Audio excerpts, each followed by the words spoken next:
मैं हूं आबिदाज, आप देख रहे हैं A2 मैक्स बिहार। 2020 का आगाज हो चुका है। सारी पार्टियां अपने अब तक से तैयारी कर चुकी हैं। चुनाव आयोग भी चुनाव की जो तारीखों का ऐलान कर चुकी है। सारी पार्टियां वर्चुअल रैली के माध्यम से भी अपने अपने कार्यकर्ताओं को संबोधित कर रही है और टास्क दे रही है। सीट शेयरिंग एनडीए और महागठबंधन का दोनों का फंसा हुआ है, अभी तक क्लियर नहीं हो पाया है। चुनावी चर्चा में हम इस वक्त चले हुए हैं मैरवा में हम बात करेंगे जो भाजपा के एमएलसी हैं टुन्ना पांडे जी से कि क्या कुछ तैयारियां भाजपा में सिवान में चल रही है, किस तरीके का इस बार चुनाव होने वाला है। टुन्ना जी, आपका बहुत बहुत स्वागत है हमारे चैनल में। बताया जाए कि इस वक्त जो 2020 का चुनाव जो होने वाला है तो सिवान में क्या कुछ समीकरण बन रहा है? क्योंकि पिछले बार जो था नीतीश जी जो थे वो राजद के साथ थे और इस बार जो है वो भाजपा के साथ है। देखिए, सिवान में तो सबसे बड़े पुरजोड़ हम पिछले बार भी मांग किए थे, अभी भी मांग कर रहे हैं कि सिवान में जातीय समीकरण को देखते हुए सिवान में हमेशा वैश्य लोगों को ठगा गया है और हमेशा ब्राह्मण लोगों को ठगा गया है।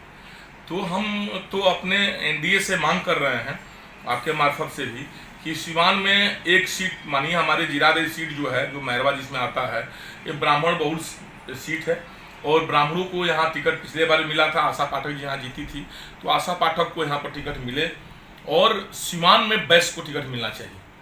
क्योंकि अगर वैश्य और ब्राह्मण को टिकट नहीं मिलेगा तो ये वर्ग के लोग अब समझेंगे कि हमको ठगा जा रहा है। और एनडीए का ये ज़्यादातर वोटर इसी वर्ग से ज़्यादा आते हैं। सब लोग कहता है कि बनिया और ब्राह्मणों की पार्टी है बीजेपी, और बनिया और ब्राह्मण हमेशा ठगे जाते हैं सिवान में। और दूसरी बात, हमारे स्थानीय सांसद जो थे, पूर्व सांसद, उनका टिकट काट करके और एनडीए में दिया गया, दूसरे गठबंधन को दिया गया। कोई बात नहीं, अच्छी बात है, लेकिन उनकी एडजस्टमेंट कहीं होनी चाहिए। उसमें यादव वर्ग भी हमारे नाराज चल रहे हैं, तो कम से कम इस 3 वर्ग को तो यहाँ 3 सीट मिलनी चाहिए। 8 सीट में 1 सीट मानिए हमारे दलित समुदाय के लिए है और बाकी बचा 5 सीट।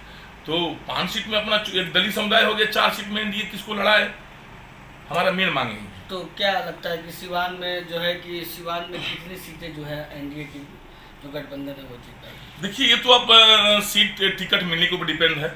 अगर एनडीए किसको किस तरह से टिकट दे रही है, कौन जैसा जो किया होगा उसको मिलेगा उस तरह से सीट। अब अगर एनडीए अच्छे ढंग से सीट बंटवारा कर देती है समीकरण को देखते हुए, तो हम लोग बहुमत पाएंगे यहाँ पर। आप भाजपा में हैं और आपके जो भाई हैं वो राजद से चुनाव लड़ रहे हैं, तो आप किसको सपोर्ट करेंगे? अपने भाई को सपोर्ट करेंगे या फिर आप पार्टी को सपोर्ट करेंगे? देखिए, तो समय बताएगा। पार्टी का काम पार्टी का है, भाई का संबंध भाई जैसा है। पार्टी जो हमको दिशा निर्देश देगी वैसा करेंगे। पार्टी अगर कोई दिशा निर्देश नहीं देगी तो अपने स्वविवेक से जो हमको समझ में आएगा करेंगे। तो पार्टी को समझना है कि पार्टी हमको जो दिशा निर्देश देगी उसको करेंगे। तो ऐसा क्या लगता है कि आप पार्टी से अगेंस्ट जाके बढ़िया में? नहीं, अगेंस्ट जाने की कोई तुक नहीं है। देखिए, हम एमएलसी का चुनाव लड़े, हर दल के लोग हमारा सपोर्ट किया। माननीय पूर्व सांसद साहबुद्दीन साहब ने हमारा बहुत मदद किए और हमारा सिवान में जो बिजनेस भी था, सिवान में जो हमारा डिपो भी चल रहा था, उसमें माननीय सांसद साहब ने हमारा बहुत पुरजोर सहयोग किए थे उस टाइम। तो हमें तो हर दल के हर नेता से हमको संबंध अच्छा है। हमको किसी दल से कोई दुश्मनी नहीं है, न किसी नेता से दुश्मनी है। अब रह गया व्यक्तिगत लगाव, हर किसी से है। हम तो साहबुद्दीन साहब के कट्टर समर्थक हैं। आज ने कभी साहबुद्दीन साहब का बुराई हमारे मुंह से आप नहीं सुने होंगे। तो इसका मतलब ये थोड़ी होता है कि मैंने हम एनडीए के विरोधी हो गए। अब एनडीए में हम हैं, एनडीए के नेता हैं, एनडीए जो हमको कहेगी उसको करेंगे। सिवान के जो वर्तमान सांसद पति हैं अजय सिंह, वो आपको तो एनडीए का नेता ही नहीं मानते हैं। देखिए, इस पर हम टिप्पणी कुछ नहीं करेंगे। बहुत ऐसा लोग मानता है, लोग नहीं मानता है। लोग अब ऐसे आदमी के विषय में पूछिए जिसके विषय में हमको कुछ कहने में भी अच्छा लगे, जो आदमी के विषय में कुछ कहना हमको। ये बताइए कि आप बिहार में मुख्यमंत्री के रूप में किसको देखना पसंद करेंगे, नीतीश कुमार को या तेजस्वी यादव को? देखिए, हम नाम तो दोनों में किसी का नहीं बताएंगे, लेकिन युवा वर्ग को मुख्यमंत्री बनना चाहिए। अब पुराने लोगों की जमाना खत्म हो गई है, ये आप जान जाइए। अब ओल्ड इज गोल्ड मान करके उनको अलमारी में बंद कर देना चाहिए। चाहे जिस वर्ग के बने, जिस पार्टी के बने, युवा मुख्यमंत्री बने, नया जोश, नया खरोश और नया बिहार। लेकिन आप बातों में इशारा तो आप सीधा कर रहे हैं कि तेजस्वी यादव को ही मुख्यमंत्री बनाना चाहिए। नहीं, एनडीए भी नौजुवक लोग हैं, एनडीए में से थोड़ी है। एनडीए में देखिए, नाम इसलिए नहीं बताएंगे कि एनडीए में बहुत लोग हैं, तो एनडीए में भी नौजुवक लोग हैं और महागठबंधन में भी नौजुवक लोग हैं। मैंने जो भी मुख्यमंत्री बने, बिहार का नौजुवक मुख्यमंत्री बने, पुराने लोग नहीं बने। पुराने लोग राजनीति के जो धरातल पर है सो अब वो विकास कर नहीं पा रहे हैं, वो राजनीति में ही लपेटे में रह जा रहे हैं। और नया जोश खरोश से अगर बिहार आगे बढ़ेगा तो हमारा रोजगार भी बढ़ेगा, फैक्ट्रियाँ लगेगी और काम करने की अलग जुनून रहेगा। बिहार में विकास की बात होती है कि 15 साल बनाम 15 साल बहुत ज़्यादा डेवलप हुआ बिहार में, तो विकास को किस रूप में आप देखते हैं? बिहार में क्या कुछ विकास हुआ है? कहाँ फैक्ट्रियाँ लगी हैं, कहाँ उद्योग धंधे लगे हैं, कहाँ यूनिवर्सिटी बने हैं, कुछ बताइए आप। देखिए, विकास की जहाँ तक बात होगी, नीतीश कुमार जी अपने मन से ही विकास किए हैं। बात हम स्पष्ट कहते हैं, हमारी बात उनको बुरा लगती है। वो विकास को तो चौपट कर दिए हैं पूरे बिहार को। हम लोगों की जो दारू का जो आप लोग शराब का व्यवसाय आप समझे होंगे, 5 लोग बेरोजगार हो गया, 5 लाख लोगों को उन्होंने रोड पर ला दिया और किसी का उन्होंने क्षतिपूर्ति नहीं दिया, कोई उनका कुछ बिगाड़ा नहीं था।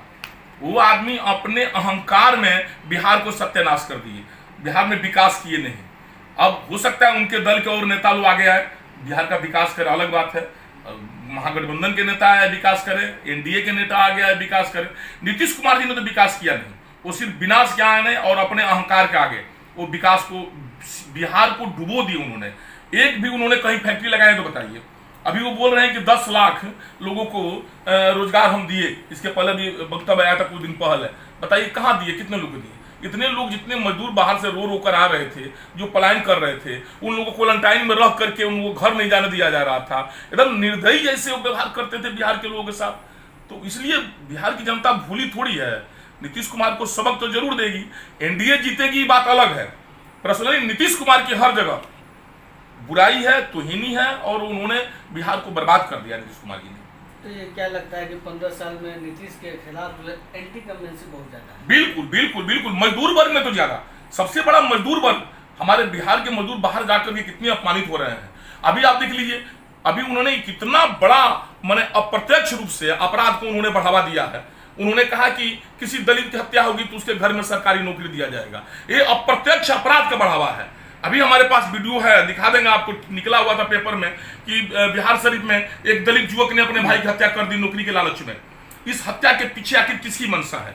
अगर नीतीश कुमार जी अगर उकसाए नहीं रहते कि दलित की हम नौकरी देंगे हत्या हो जाने के बाद, इसका मतलब तो उस बेचारा हत्या नहीं हुआ रहता। जानबूझकर बुझे कि नीतीश कुमार पर हत्या का आरोप चलना चाहिए, कोर्ट को इसमें संज्ञान लेना चाहिए। नीतीश कुमार जी ने तो जानबूझ करके नियोजित शिक्षक को दे नहीं पा रहे, नौकरी दे नहीं पा रहे। अनुकंपा पर जिनके घर के लोग मरे हुए हैं उनकी नौकरी दे नहीं पा रहे हैं। सांख्यिकी लोगों का नौकरी वो दे नहीं पा रहे हैं और वो कह रहे हैं कि जिसके घर में मर्डर हो जाएगा उस दलित को नौकरी देंगे। अब क्यों भाई दियो तो उस दलित को नौकरी देंगे? आप बढ़ावा दे रहे हैं आप। अब दलित को ऐसे ही नौकरी दिए ना, जितने दलित हैं, गरीबी रेखा के लोग जितने हैं, सबको नौकरी दे दीजिए। ये शर्त क्यों रखे हैं कि उसके घर में मर्डर होगा तभी देंगे? तो भाई भाई का मर्डर कर देगा, 2 धूर जमीन के लिए लोग भाई भाई का मर्डर कर देता है। तो नीतीश कुमार की मानसिकता आप समझ जाइए कि किस मानसिकता के व्यक्ति हैं। कह रहे हैं कि जिसके घर में मर्डर होगा उसको नौकरी देंगे, जिसके पिताजी बहुत पहले मर गए और आज अनुकंपा के लिए वो दर दर भटक रहा है, उसको नौकरी दे ही नहीं रहे हैं। तो भी तो झूठ खाली बोलते हैं और कुछ नहीं। ये तो एनडीए को भी ले डूबेंगे, जो इनका स्वभाव है। सर, दारू का लेकर लोगों का ये कहना है कि दारू भगवान के जैसे हो गया है, मिलता कहीं नहीं है, मिलता सब जगह है, दिखता कहीं नहीं है। क्या कहेंगे? देखिए, ये तो नीतीश कुमार को सोचना चाहिए ना, ये हकीकत बात है। दारू हर जगह मिल रहा है और उन सब लोग ये बात को स्वीकार भी कर रहा है, तो नीतीश कुमार को सोचना चाहिए ना। नीतीश कुमार को अपने घमंड में उन्होंने दारू को कहा कि हमने सरकारी कागज में बंद कर दिया, लेकिन बंद है कहाँ? हम लोग तो रोड पर आ गए ना। हमारी जितनी पूंजी थी खत्म हो गई ना, हमारे ये 10 जिला का होलसेल था बंद हो गया ना। हमने नीतीश कुमार के यहाँ मांगने तो गया नहीं था कि आप हमको दारू का धंधा दीजिए। हम नीतीश के दरवाजे पर तो कभी गए नहीं थे। नीतीश ने अपने आप नोटिफिकेशन निकाला और बाहरी उद्योगपतियों को बुलाया और बुलाकर सबको दारू का टेंडर दिया और एक बाइक उसने बंद कर दिया। ये नशेड़ी का बात है भाई। ये तो मैंने एकदम बिल्कुल मैंने अहंकार से परिपूर्ण है नीतीश कुमार जी। नशेड़ी मैंने ये नशेड़ी की प्रवृत्ति है ना, कब क्या कहेंगे कब क्या नहीं करेंगे, ये तो नशेड़ी की प्रवृत्ति है। अगर उनके मन में थोड़ा भी दया रहम रहता तो जितने बिजनेसमैन पैसा लगाए थे उन्होंने पैसा लगवाया था। सरकार दारू बेचवा रही थी, आदमी नहीं बेच रहा था। अब तो लोग चोरी से दारू बेच रहा है, सरकार रोक नहीं पा रही है। उसमें सरकार की असंलिप्तता जरूर लगी हुई है, कहीं ना कहीं संलिप्तता पड़ी हुई है, पर सरकार दारू बिकवाती थी। सरकार के कहने पर लोगों ने पैसा लगाया हम लोगों ने लाइसेंस फीस जमा किया और सरकार सब हम लोगों को जब्त करके सब लाइसेंस फीस खत्म कर दी, सब दारू हम लोग को बंद कर दी। हम लोग पैसा वापस क्यों नहीं कर दे नीतीश कुमार? सर सिवान में एक बहुत चर्चा है कि अगला एमएलसी का चुनाव आप हो सकता है कि महागठबंधन के उम्मीदवार आप हो सकते हैं जिस पद से आप। देखिए, हमने तो बहुत पहले, आज से 6-7 महीना पहले हमने आदरणीय जो हमारे मंत्री हैं, स्वास्थ्य मंत्री, उनके सामने हमने कह दिया था कि हम अपना एमएलसी का पोस्ट एनडीए के किसी नेता के लिए छोड़ रहे हैं, जिसको लड़ना है सो लड़े। हमने 6-7 महीना पहले ऐलान कर दिया था। कोई नेता इस तरह ऐलान नहीं करता है। हम तो शायद 7 महीना पहले ऐलान कर दिए थे, एनडीए से जिससे चुनाव लड़ना है एमएलसी का चुनाव लड़े। इसका मतलब ये माना जाए कि नेक्स्ट एमएलसी का चुनाव होगा, महागठबंधन के आप उम्मीदवार होंगे। देखिए, हम जनता के सेवक हैं और जनता की सेवा करेंगे। किसका उम्मीदवार होंगे तो उस समय बताएगा। देखिए, हमको जनता जिताई है और हर दल के लोग जिताया है, किसी एक दल के लोग हमको नहीं जिताया है। हम बार बार बात कहते हैं, हमको साहबुद्दीन साहब ने बहुत पुरजोर समर्थन करके हमको जिताया। साहबुद्दीन साहब अगर हमारा मदद नहीं किए रहते तो हम चुनाव नहीं जीते रहते। ये बात एनडीए के नेता भी कबूल करते हैं, मानते हैं। मैं नमक फरोश जैसा लोग होता है कि नमक खा करके उस आदमी का गुणगान न करें, ऐसा प्रवृत्ति हमारे में नहीं है। हम पर जिसने एहसान किए उस व्यक्ति का नाम हम ताउम्र रटेंगे और लेंगे। वो राजनीति नहीं कर सकते। आप साहबुद्दीन के साथ आपका अच्छा रिलेशन रहा, अच्छा आप बता रहे कि ताल्लुकात था, है और रहेगा। तो क्या आपको एनडीए के जो यहाँ के जो नेता है, यहाँ के लीडर है, उनके साथ आपका तालमेल कैसे बैठता है? क्यों इसमें तालमेल की क्या बात है?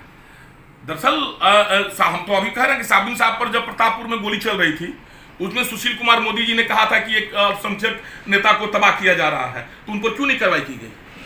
ऐसा थोड़ी है कि पार्टी थोड़ी हमको मना करती है कि आप उस नेता से बात नहीं करिए। पार्टी के करने से कोई व्यक्तिगत संबंध थोड़ी खत्म हो जाएगा। अभी नीतीश कुमार हमारे पानी पी पी कर भारतीय जनता पार्टी को गाली दे रहे थे, मिट्टी में नहीं मिल जाएंगे और बीजेपी में नहीं जाएंगे। क्यों बीजेपी में आ गए भाई? अभी क्या नाम है, सुशील मोदी जी पूरा उल्टा सीधा बोल रहे थे कि ऐसा कोई सगा नहीं जिसे नीतीश कुमार ठगा नहीं। उल्टा सीधा नीतीश कुमार को बोल रहे थे। अब गहमलिया मिला रहे हैं साथ में बैठ करके। तो वो बड़का नेता सब कह रहे सो ठीक, हम कह रहे सो गलत। उनके नेता लोग के करने थोड़ी हमारा संबंध खराब हो जाएगा। सिवान के तमाम लोगों से हमारा बहुत अच्छा व्यक्तिगत संबंध है। हर दल के नेता से, चाहे माले हो, राजद हो, जदयू हो, भाजपा हो, हमको किसी से अगर व्यक्तिगत अगर तकलीफ है तो माननीय नीतीश कुमार से है और किसी से नहीं। व्यक्तिगत तौर पर है कि उन्होंने बिहार को सत्यानाश कर दिया, बिहार को इंडस्ट्रीज को उन्होंने बदनाम कर दिया, बर्बाद कर दिया बिहार की इंडस्ट्रीज को नीतीश कुमार ने। सिर्फ पर्सनल उस व्यक्ति से है, उन्होंने बिहार को गर्क में डाल दिया एकदम। अच्छा, ये बताइए कि बढ़िया में अपने भाई को जीत को लेकर कितना आप सोचते हैं? देखिए, वो तो महागठबंधन के प्रत्याशी हैं और महागठबंधन उनके जीत के लिए सुनिश्चित करेगी। वहाँ के उनके भाई भी हैं। देखिए, हमारे भाई है। पिछले बार तो हम लोग तमाम विरोध के बावजूद भी 52,000 वोट मिला था, जबकि एनडीए का कोई लोग समर्थन नहीं किया था। आप ध्यान दिए होंगे, वहाँ के मंडल अध्यक्ष लोग जो थे सो हमारे भाई का विरोध किया था। लोग सारे लोग के विरोध के बावजूद भी हम लोग 52,000 वोट पाए थे वहाँ पर। तो इस बार तो कुछ पूछने की बात नहीं है। इस बार हमको लगता है कि भाई 90,000 वोट मिलेगा, इससे कम तो वोट उनको मिलेगा नहीं, अनुमान लगाया जा रहा है। अच्छा, कोरोना काल में जो बाहर से प्रवासी जो मजदूर आए हुए हैं, काफी संख्या में आए हुए हैं, तो क्या कुछ समीकरण वो बिगाड़ सकते हैं क्या बिहार में? बिल्कुल बिल्कुल बिल्कुल, वो सारे वोट नीतीश कुमार के अगेंस्ट में जाएंगे। देखिए, भारतीय जनता पार्टी के अगेंस्ट में कोई नहीं है, लेकिन नीतीश कुमार के अगेंस्ट में टोटल मजदूर है। वो एक भी मजदूर जिनको अपना दर्द याद होगा, जो बोतल बांध करके पैर में चल रहे थे, जो बच्चे सबको फेंक रहे थे ऊपर ट्रक पर, जिनको दुख याद है, जो गाड़ी खींच कर आ रहे थे, वो नीतीश कुमार को कैसे वोट देंगे? ऐसा प्रश्न ही पैदा नहीं हो। तो समीकरण एकदम बिल्कुल बिगाड़ेंगे। उस गीत को याद रखिए, जो गीत गा करके मजदूर आ रहे थे, आंख में आंसू आ जा रहा था, लेकिन नीतीश कुमार के आंख में आंसू नहीं आ रहा। गीत भी थोड़ा सा हम लोग को नहीं, गीत हम तो नहीं, अब क्या कहेंगे आपको, गीत तो हम नहीं सुनाएंगे, लेकिन गीत नहीं कह पाएंगे। लेकिन आप गीत आप सुने होंगे, नीतीश कुमार सुन लो। नीतीश कुमार सरकार जो गीत नहीं गा रहे थे, लड़का लोग, जो बुजुर्ग आदमी एक था बेचारा, मैंने आंख में आंसू आ जा रहा था वो दर्द देख करके। उस पीरियड में नीतीश कुमार को थोड़ा दर्द आया नहीं। अभी आप जोड़ लीजिए, 25 तारीख को हम लोग का दुर्गा पूजा है। दुर्गा पूजा हम लोग नहीं मनाएंगे क्योंकि कोरोना है। 28 तारीख को इलेक्शन है, तो वोट देना है, वहां कोरोना उस दिन नहीं है। 28 को कोरोना नहीं रहेगी और 25 को कोरोना रहेगा। सब राजनीति का क्या हमको हम समझ में नहीं आता है। एक बार भी नीतीश कुमार जी ने, चाहे बिहार सरकार ने, एक बार भी नहीं कहा कि कोरोना काल में चुनाव नहीं किया जाए। चुनाव कोरोना काल बाद हो सकता था ना। अपना सरकार का काम, बिजली बिल माफ हुआ आपका, कोरोना काल में आपका मजदूरी नहीं मिला, आप बाहर कमाने नहीं गए, घर पर आ गए, बेरोजगार हो गए, आपका सब रोजी रोटी छीन दिया गया, पुलिस डंडा मार करके रेवड़ी वाले को सब खेदने लगी, ठेला आप नहीं लगाइएगा, सबके लिए आपका जेब का पैसा खाली हो जाए, सरकार का कौन सा टैक्स बाकी लगा, सब बताइए आप उनको। सर, बिजली बिल सरकार माफ की। सर बहुत सारे जगह पे बिहार में अभी फिर बाढ़ की स्थिति भयावह है, आपके पड़ोसी गोपालगंज जिले में भी है। ऐसे में चुनाव को लेकर क्या लग रहा है कि कैसे चुनाव हो पाएगा? देखिए, बाढ़, प्रवासी मजदूर और नियोजित शिक्षक, अनुकंपा की नौकरी, सांख्यिकी वाले सारे लोग नीतीश कुमार को ले डूबेंगे, इसमें कहीं सिवान की आम जनता से क्या कुछ अपील करना चाहिए? देखिए, सिवान की आम जनता से हम यही अपील करेंगे, हम लोगों को विकास चाहिए और सिवान में क्या बिहार में अगर जो विकास करने की गति दे रहा है, हमको लग रहा है कि हाँ ये आदमी विकास करेंगे, उनको हम लोग वोट देंगे। और विशेषकर एनडीए से हम आग्रह करेंगे आपके मार्फत कि ब्राह्मण का सीट वजीरादेव ब्राह्मण को दिया जाए और एक वैश्य को जरूर सिवान में लड़ाया जाए। अगर वैश्य नहीं लड़ रहा सिवान में, इससे अच्छा संदेश नहीं जाएगा। और माननीय पूर्व सांसद ओम प्रकाश जी का जो भी उनकी भरपाई है, उनका टिकट काट कर दूसरे किसी को दिया गया, उनको कहीं न कहीं एडजस्टिंग किया जाए, उनको टिकट दिया जाए। पिछले बार चुनाव में जो लोकसभा के जो चुनाव हुआ था उसमें टिकट कट गई थी और अभी उनके लड़के भी जो हैं पी यादव, वो भी रघुनाथपुर से तैयारी कर रहे हैं, युवा नेता है, तो क्या कुछ लगता है कि इस बार कहीं उनको टिकट मिलने की संभावना बनी? नहीं, ये तो पार्टी की बात है सर। देखिए, पार्टी किसको टिकट देगी, लेकिन हम पार्टी से आग्रह करेंगे आपके मार्फत कि इस 3 वर्ग को सिवान में टिकट जरूर दिया जाए। ब्राह्मण हमेशा सिवान में ठगा गया है, वैश्य हमेशा सिवान में ठगा गया है, और यादव वर्ग को आपने एमपी का टिकट काट करके किसी और को दिया, तो यादव वर्ग का एक सीट बनता है। ये पार्टी को देना चाहिए हमारे मन से।